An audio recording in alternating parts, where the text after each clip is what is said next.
সুপ্রিয় দর্শক, আসসালামু আলাইকুম। সবাইকে স্বাগত জানাই এসকে ব্যাংকিং বিডি চ্যানেলের পক্ষ থেকে। আজকে আমরা আলোচনা করব ব্যাংক চেক লেখার নিয়ম এবং কয়েকটি গুরুত্বপূর্ণ নিরাপত্তা টিপস নিয়ে। আমাদের চ্যানেলটি সাবস্ক্রাইব করে রাখুন। টেনশন ফ্রি নিরাপদ ব্যাংকিং করুন।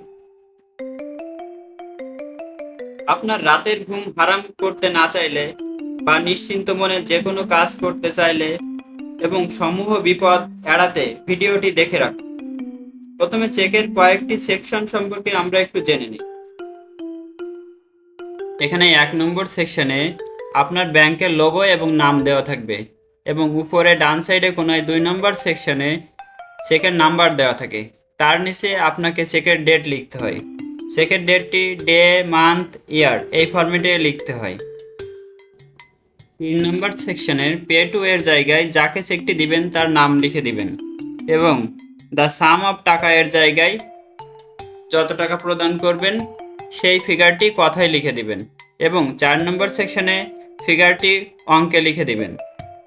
5 নম্বর সেকশনে আপনার অ্যাকাউন্টের নাম এবং আপনার অ্যাকাউন্ট নাম্বার লেখা থাকে, ওখানে আপনার কিছু লেখা লাগবে না।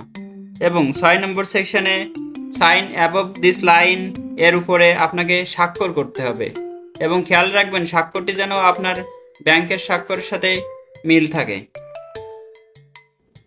7 নম্বর সেকশনে ম্যাগনেটিক কালি দ্বারা কিছু লেখা থাকে যেগুলো আপনার চেকের মূল প্রপার্টি এবং এইগুলো মেশিন সরাসরি পড়তে পারে। এখন আমরা একটু এক নজরে দেখে নিই ব্ল্যাঙ্ক চেকটি দেখতে কেমন হয়। ব্ল্যাঙ্ক চেকটি দেখতে ঠিক এরকম হয়। এখন আপনি যখন শুরুতে চেকটি লিখতে যাবেন, শুরুতে চেকে তারিখটি বসাবেন। আমি এখানে তারিখ দিয়েছি 8/8/2024। এখানে একটি বিষয় লক্ষণীয়, আপনি যে ডেটটি এখানে লিখবেন সেই ডেট থেকে চেকের মেয়াদ কিন্তু 6 মাস পর্যন্ত কার্যকর থাকবে। অনেক ক্ষেত্রে সরকারি চেক হলে চেকের মেয়াদ থাকে 3 মাস। অর্থাৎ আপনি আজকের ডেট লিখলে এখান থেকে 6 মাস পর্যন্ত চেকটি ব্যবহার করতে পারবেন। এবার পে টু অংশে আপনি যাকে চেকটি প্রদান করছেন তার নামটি লিখে দিন। এখন আপনি যদি চেকটি নিজে উত্তোলন করেন সেক্ষেত্রে আপনি এখানে সেলফ অথবা আপনার নাম অথবা আপনি যদি বাংলায় লেখেন সেক্ষেত্রে নিজও লিখতে পারেন।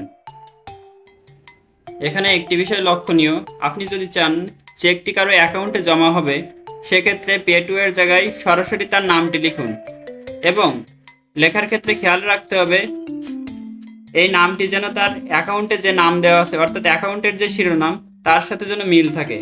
এখানে যদি কোনো প্রকার অমিল থাকে সেক্ষেত্রে কিন্তু তার অ্যাকাউন্টে এই চেকটি জমা করা সম্ভব হবে না। এবার দ্য সাম অফ টাকা এই অংশে স্পষ্ট করে টাকার ফিগারটি কথায় লিখে দিন। এই অংশে একটু খেয়াল করুন, টাকার ফিগার লেখার পরে আমি কিন্তু 2 সাইড দিয়ে ব্লক করে দিয়েছি যাতে এর ভিতরে অন্য কোনো লেটার বা অন্য কোনো ওয়ার্ড না ঢোকানো যায়। এখানে দেখুন, আমি যদি লেখার আগে পরে ব্লক না করে দিতাম তাহলে ON1 এর পূর্বে 90 লিখে দিলে এটি কিন্তু 91 লক্ষ টাকা হয়ে যেত এবং যেখানে অঙ্কে লিখেছি তার পূর্বে একটা 9 বসিয়ে দিলে অর্থাৎ 9 বসিয়ে দিলে কিন্তু এটি অঙ্কে এবং কথায় টোটালি 91 লক্ষ টাকার সম পরিমাণ চেক হয়ে যেত। অর্থাৎ আপনি কাউকে চেক দেওয়ার পূর্বে বা চেক লেখার পূর্বে এই বিষয়গুলো কিন্তু খেয়াল রাখবেন। এবার ডান সাইডের নিচের দিকে সাইন অ্যাবভ দিস লাইন এই লেখার উপরে আপনি আপনার ব্যাংক অ্যাকাউন্ট খোলার সময় যে স্বাক্ষর করেছিলেন সেই স্বাক্ষরটি করে দিন। খেয়াল রাখবেন স্বাক্ষরটি যেন পূর্বের স্বাক্ষরের সাথে মিল থাকে, যদি মিল না থাকে তাহলে চেকটি কিন্তু অনার হবে না। এবার আরও কিছু বিষয় জেনে নিই। কাউকে চেক দেওয়ার সময় অবশ্যই অবশ্যই কখনোই তাকে ব্ল্যাঙ্ক চেক দিবেন না, অর্থাৎ চেক দেওয়ার সময় অবশ্যই একটি নির্দিষ্ট পরিমাণ ফিগার অর্থাৎ নির্দিষ্ট পরিমাণ টাকা অঙ্কে এবং কথায় লিখে দিবেন। কোনোভাবেই এই বিষয়ে যেন অবহেলা করবেন না, সেক্ষেত্রে কিন্তু পরবর্তীতে আপনার অনেক বড় বিপদ হতে পারে।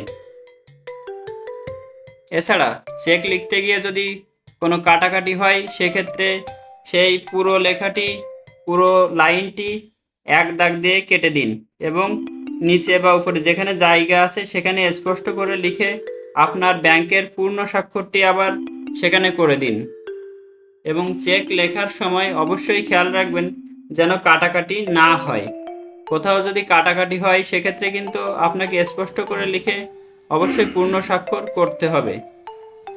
ব্যাংকে অ্যাকচুয়ালি আপনার চেকে কোনো কাটাকাটি বা ওভাররাইটিং গ্রহণযোগ্য নয়।